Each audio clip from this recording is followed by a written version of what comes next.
Chittumala block പഞ്ചായത്തിൽ നിർമ്മാണം പൂർത്തീകരിച്ച റിസോഴ്സ് റിക്കവറി ഫെസിലിറ്റി സെന്റർ നാടിന് സമർപ്പിച്ചു. ചിറ്റുമല ബ്ലോക്ക് പഞ്ചായത്ത്, കിഴക്കേക്കട ഗ്രാമപഞ്ചായത്ത്, ക്ലീൻ കേരള കമ്പനി എന്നിവർ സംയുക്തമായി ഏറ്റെടുത്തിട്ടുള്ള RRFന്റെ പ്രവർത്തന ഉദ്ഘാടനം ചിറ്റുമല ബ്ലോക്ക് പഞ്ചായത്ത് പ്രസിഡന്റ് ജയദേവി മോഹൻ നിർവഹിച്ചു.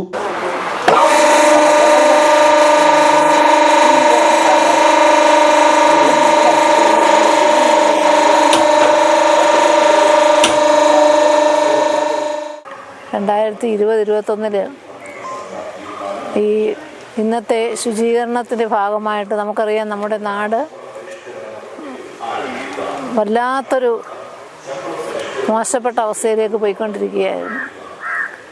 വലിച്ചെറിയുന്ന പ്ലാസ്റ്റിക്കുകൾ കൊണ്ട് തന്നെ കാലം മാറി വന്നപ്പോൾ, പണ്ട് നമ്മുടെ കൊച്ചുനാട്ടിലെന്ന് പറയുമ്പോൾ നമ്മൾ സാധാരണ ആവിയിൽ പുഴുങ്ങുന്ന സാധനങ്ങളുമൊക്കെയാണ് കഴിക്കുന്നത്. ഇന്നത്തെ കുഞ്ഞുങ്ങൾക്ക് അത് ആവശ്യമുണ്ടോ? അതില്ലാത്തത് കൊണ്ട് തന്നെ നമ്മുടെ ബേക്കറികളിൽ നിന്ന് സാധനങ്ങൾ വാങ്ങിക്കുന്നു. ഏത് സാധനം, പച്ചക്കറി സാധനം വാങ്ങിച്ചാലും പിന്നെ പലവ്യഞ്ജന സാധനം വാങ്ങിച്ചാലും എല്ലാം നമുക്ക് പ്ലാസ്റ്റിക്കിലൂടെ കിട്ടുന്നത്. അതുകൊണ്ട് തന്നെ ഒരു ദിവസം ഒരു വീട്ടിൽ കുമിഞ്ഞുകൂടുന്ന പ്ലാസ്റ്റിക്കിൻ്റെ എണ്ണം കൂടുതലായി.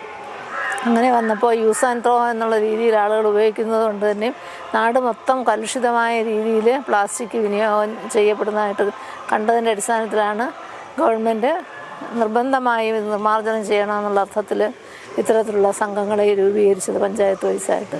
എന്തായിരുന്നാലും നിങ്ങളെല്ലാവരും നന്നായിട്ട് അതിനെ, ഓരോ പഞ്ചായത്തും അവരവരുടെ ഉത്തരവാദിത്വം വളരെ നല്ലതായിട്ട് നിർവഹിച്ചതിൻ്റെ ഭാഗമായിട്ട് പ്ലാസ്റ്റിക്കുകളെല്ലാം സ്റ്റോക്ക് ചെയ്യുകയും MCF സ്ഥാപിക്കുകയും ചെയ്തു.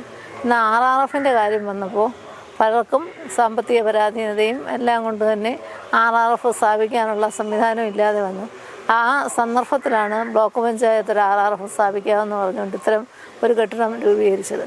പക്ഷെ അത് വന്നപ്പോൾ നമ്മുടെ 7 പഞ്ചായത്തുള്ളതിൽ കുറേ പഞ്ചായത്തുകൾ വളരെ ദൂരത്താണ്. അവിടുന്ന് ഇവിടെ വരെ കൊണ്ടുവന്ന് ബെയിലി ചെയ്യുമ്പോൾ ഉണ്ടാകുന്ന നഷ്ടം വലുതാണ്.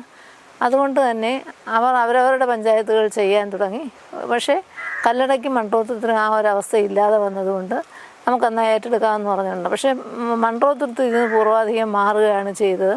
അവർക്ക് അതിനുള്ള സാമ്പത്തിക ശേഷി ഇതെത്തിക്കാനുള്ള സംവിധാനം ഇല്ല എന്ന് പറഞ്ഞാണ്. കിഴക്കേക്കട ഗ്രാമപഞ്ചായത്ത് പ്രസിഡന്റ് ലാലി KG അധ്യക്ഷത വഹിച്ചു. ബ്ലോക്ക് പഞ്ചായത്ത് സ്ഥിരം സമിതി അംഗങ്ങളായ ഉഷാദേവി P, IM ഇജീന്ദ്രലേഖ, കിഴക്കേക്കട ഗ്രാമപഞ്ചായത്ത് വൈസ് പ്രസിഡന്റ് രാജു ലോറൻസ്, ആസൂത്രണ സമിതി ഉപാധ്യക്ഷൻ MS അനിൽകുമാർ, സ്ഥിരം സമിതി അംഗങ്ങൾ block panchayat secretary George Aloysius, ഗ്രാമപഞ്ചായത്ത് assistant secretary Shibu, Haritha Keralam mission resource person ജെസ്സിക്കുട്ടി, VOമാർ, ഹരിതകർമ്മ സേനാംഗങ്ങൾ, ജീവനക്കാർ എന്നിവർ ചടങ്ങിൽ പങ്കെടുത്തു. News desk, Kerala prime today.